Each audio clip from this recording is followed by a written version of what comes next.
Ako po si Sherwin Pastoriak, nasa ikasampung baitang mula sa Nagilian National High School, Nagilian District. Dahil sa Radyo Eskwela, marami akong natututunan at mas madali ko ring naiintindihan ang aming mga aralin. Datapwat napakatalino at klarong bumigkas ng aming mga guro sa Radyo Eskwela. Lalo na ngayon dahil habang suspendido pa lamang ang distribution of modules dahil sa paraming kaso ng COVID-19 sa aming bayan at sa ating probinsya. Malaking tulong na para sa aming mga mag-aaral ang Radyo Eskwela upang maipagpatuloy pa rin namin ang aming pag-aaral. Kaya lubos akong nagpapasalamat sa SDO Isabela dahil dito sa programang kanilang binuo na isa sa pinakamaraming paraan para mas mapadali pa ang pag-aaral na naming mga mag-aaral ngayong panahon ng pandemyang COVID-19. Kaya sa Radyo Eskwela sa Isabela, patuloy ang edukasyon.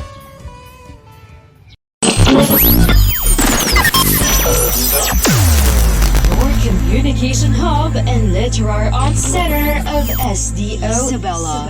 SDO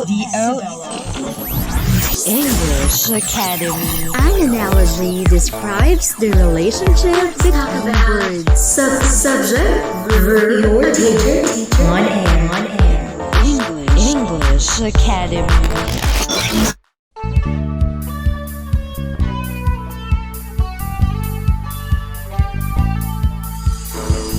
Good day, dear listeners, especially to all the grade 7 learners out there. Haven't you noticed? We are now nearing the end of the quarter.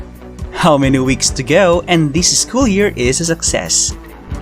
I am confident that all of us will miss our unique kind of bonding this year. We may not see each other physically, but we are still together through all our devices at home. When we all get older and have our own families, we can tell them that we have become part of history. During that time in the future, we shall tell stories about the pandemic. We shall tell how we struggled and succeeded in these trying times. But be sure that you can tell in the future a clear story of what we are experiencing in the present time. Do you want to learn the parts of a good story? Yes, sir! I know you now have an idea of our lesson today. So, don't move a muscle and I will tell you things you want to hear. I am Teacher Terence, always on the go. Learners, have you watched or read the story Cinderella already? How about The Life of Rizal? Okay, what do you think is the distinct difference between these two stories? Very good! In the story Cinderella, some events are products of one's imagination. These events are not based on facts. On the other hand, The Life of Rizal is a true-to-life story. What do we call these two types of stories again? That's correct! Fiction and non-fiction. Our lesson today is the elements of fiction. Let us review what fiction is. Can you give me the meaning of fiction again? Wow! You have a sharp memory. Some of you mentioned stories, literature, not real, and imagination. You all have a point by saying these words. Fiction is a type of prose or story that is based on the author's imagination. It is based on fantasy and is considered not a true story, or some parts of this story do not happen in real life. When you think of stories whose characters have special powers or whose plot seems unimaginable, well, that is fiction. Is it clear to you now? Yes, sir! Alright! Some types of fiction are novels, short stories, legends, myths, fairy tales, and epics. Fiction can also be in comics, anime, films, and TV or radio programs. Can you see? Fictions are actually around us. Have you watched Harry Potter or The Lord of the Rings? Can you still remember why Cinderella lost her shoe? Or how Raya adventured for the last dragon? What about Konoha in the eyes of Naruto? Or how Luffy of One Piece succeeded in having the power of flexibility? There are films and TV series that captured your imagination, right? That is the beauty of fiction. It is flexible and can scope any topic and any theme. But, be it written or in films, fiction is more effective if it has clear and complete elements. These elements serve as the ingredients and spices of a flavorful and captivating fiction. Do you have any idea what these elements are? That's correct! Fiction has 6 basic elements. These are the characters, plot, setting, point of view, theme, and style. Today, we shall discuss only the first 3 elements: characters, plot, and settings. Alright, let's start with the characters of fiction. Characters are the people, animals, or even plants, objects, or aliens that form a story. As readers or viewers, we come to know characters through their action, their language and lines, and their thoughts. Let's study the 3 major types of characters. These are the protagonist, antagonist, and confidant.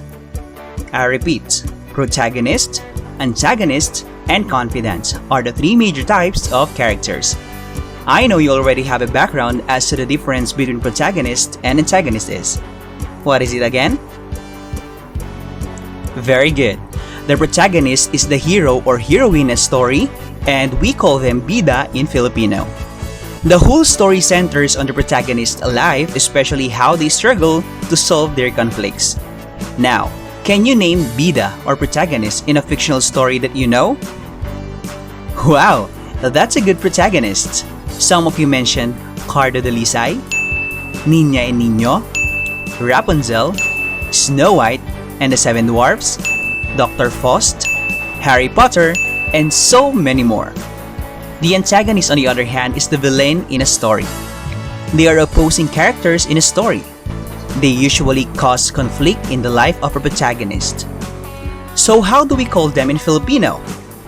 Exactly. They are the kontrabidas. The antagonist brings out the complete characteristics of the protagonist. Through the challenges and the darkness that the antagonist gives to the protagonist, the whole story becomes more exciting. In radio or films, can you give me the basic characteristics of an antagonist? I mean, how they talk, is their voice big or small? Do they wear the color black or white? Things like this. That is right. Most of the antagonists are indeed wearing dark colors like black and red. Also, most of them have a big and growling voice. They are usually characterized as people of wealth and power in society. Now, let's have the third type of character, which is the confidant. Confidant is spelled as C-O-N-F-I-D-A-N-T-E.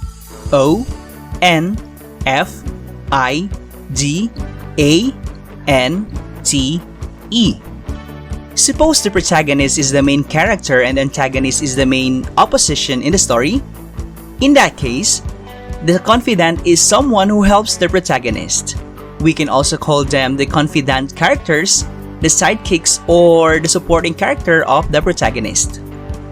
Confidant may not be given a highlight or huge exposure in a story. Still, it is also an essential character in a story as it articulates the protagonist's character. The confidant also brings out the other sides of the main character. Can you give me a sample of confident characters in movies or TV series that you have watched? Very good! Buzz in Toy Story is an example of a confidant to the protagonist, Woody.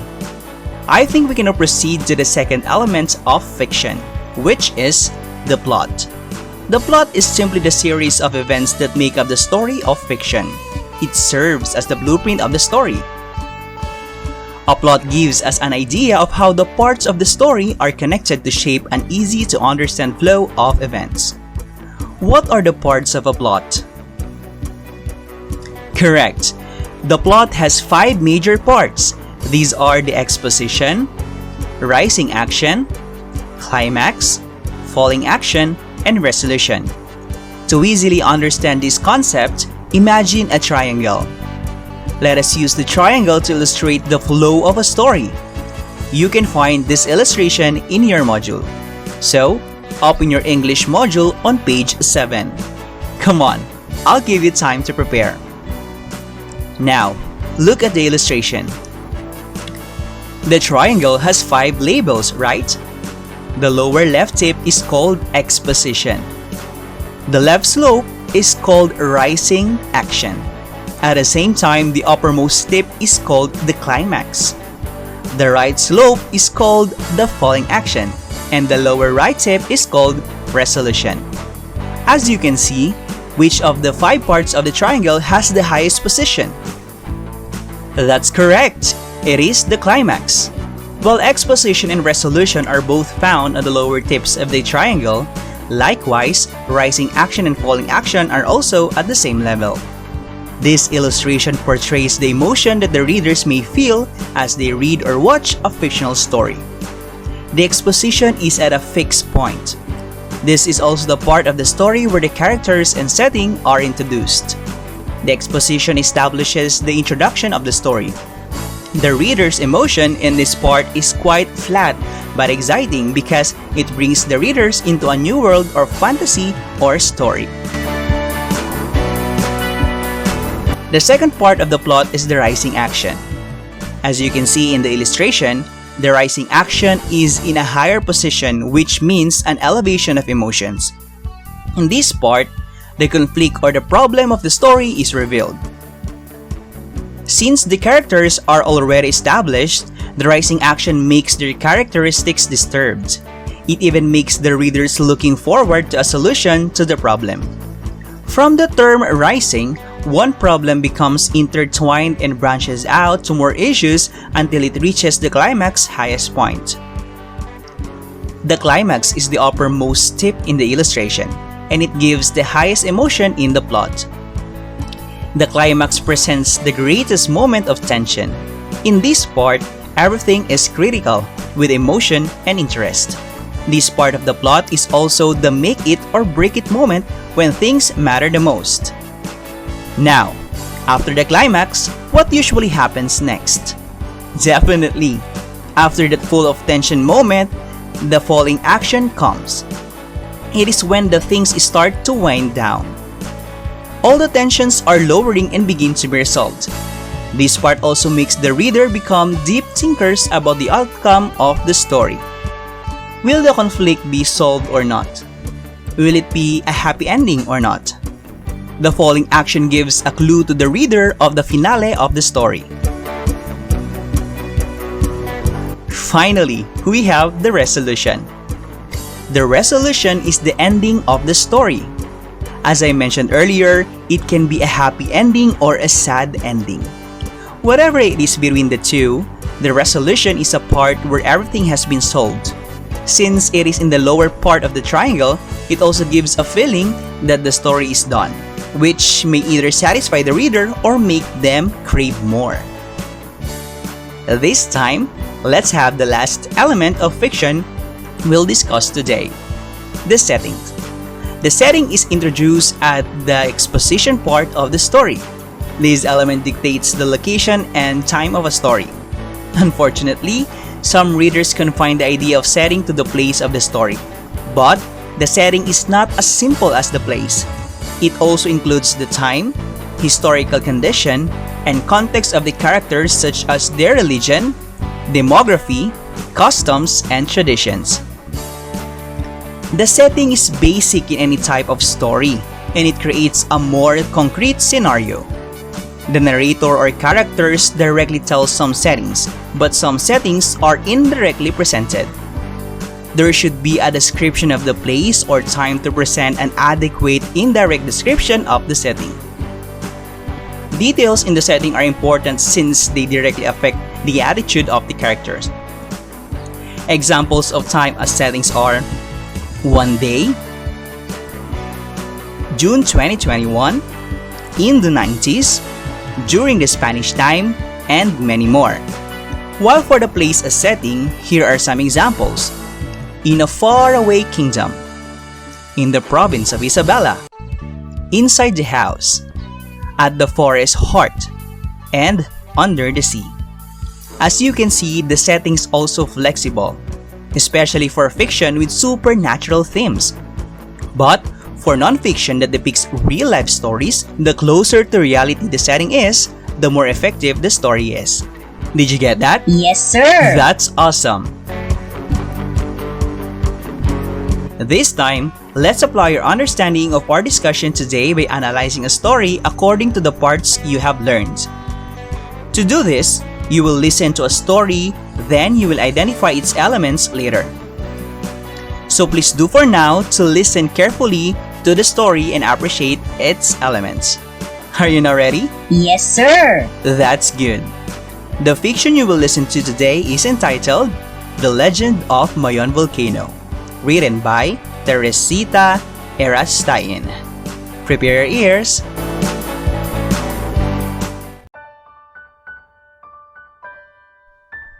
Legend is about a sweet, beautiful woman named Daragang Magayon, or Lady Beautiful, from a ruling tribal family of Bicol who fell in love with a prince called Panganoron. The fruits of their love bore the most beautiful sight, which is the Mayon Volcano. Magayon was the only daughter of Chief Makusog of the Rawis people. Her outstanding beauty and delicate nature had all the young men of the land vying for her affections. Even Pagtuga, a handsome and powerful chief of the Iniga people, who showered her with attention and gifts, didn't excite young Magayon. She declined his advances time and time again. Magayon was bathing in the Yawa River one day when she slipped and fell into deep waters. As she struggled for her own life, Panganoron from the Tagalog region spotted her from afar and dashed to save her. Bonded by this experience, the two became friends and then lovers soon after. Panganoron asked for Makusog's blessing to propose. Magayon, full of love and hope, accepted.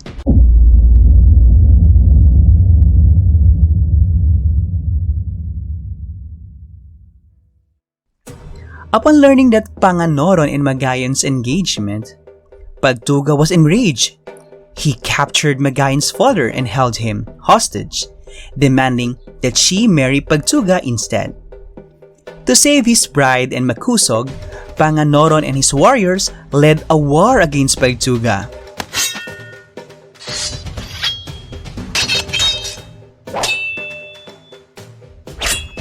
After a brutal and bloody battle, Panganoron defeated his rival and killed Pagtuga. Magayon, who watched this spectacle in fear, ran into her lover's arms for a kiss. As they embraced, one of Pagtuga's warriors shot a final arrow in the heart of Panganoron, killing him instantly. Then, in a Shakespearean twist, Magayon thrust a knife from Panganoron's belt into her own heart, calling out his name in her last words.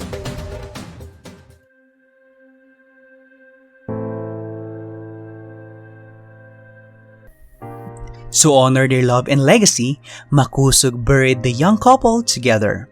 From their grave, a beautiful mountain grew with fire inside. The volcano is as beautiful as Daragang Mayon, its namesake, and the surrounding clouds are Panganoron.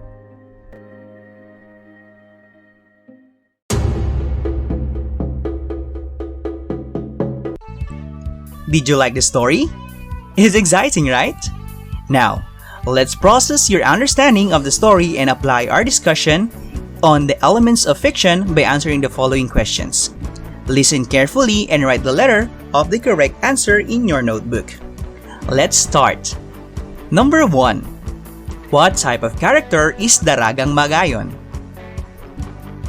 Is she letter A, protagonist, B. Antagonist, or C. Confidant? I repeat, what type of character is Daragang Magayon? Is she letter A. Protagonist, B. Antagonist, or C. Confidant? Let's have number 2. Who is the antagonist in the story? A. Makusog, B.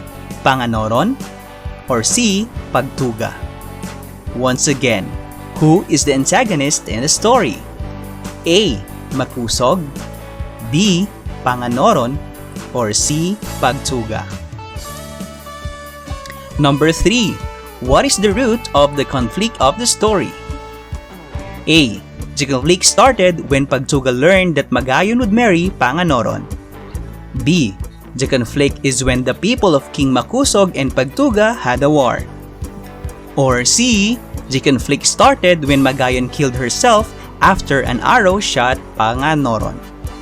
Once again, what is the root of the conflict of the story? A. The conflict started when Pagtuga learned that Magayon will marry Panganoron. B. The conflict is when the people of King Makusog and Pagtuga had a war. C. The conflict started when Magayon killed herself after Panganoron was shot by an arrow. Number 4. Which of the following is not a setting of the legend? Is it A. Rawis River, or B. Mindanao, or C. Bicol? I repeat, which of the following is not a setting of the legend? Is it A. Rawis River, or B. Mindanao, or C. Bicol? Now, let's have number 5. Which part of the story is the most fictitious? A. When Magayon slips in the river while taking a bath. B. When Panganoron was shot by an arrow while hugging Magayon. Or C. When a volcano rose in the spot where Magayon and Panganoron were buried. I repeat, which part of the story is the most fictitious? A. When Magayon slipped in the river while taking a bath. B. When Panganoron was shot by an arrow while hugging Magayon. Or C. When a volcano rose in the spot where Magayon and Panganoron were buried. Now, let's check your answers. Number 1 is letter A. 2 is C. 3 is A. 4 is B. And number 5 is C. Did you get a perfect score of 5? That's amazing. That only shows that you really have understood our lesson. We are now on the last few seconds of our episode, and I'm thankful that you always consider learning from English Academy as your everyday habit. On behalf of the scriptwriter of this episode, Teacher Laureano Pascua Jr., I am Teacher Terence Arellano, your teacher and radio idol wrapped as one. Thank you and see you in the next episode. Goodbye!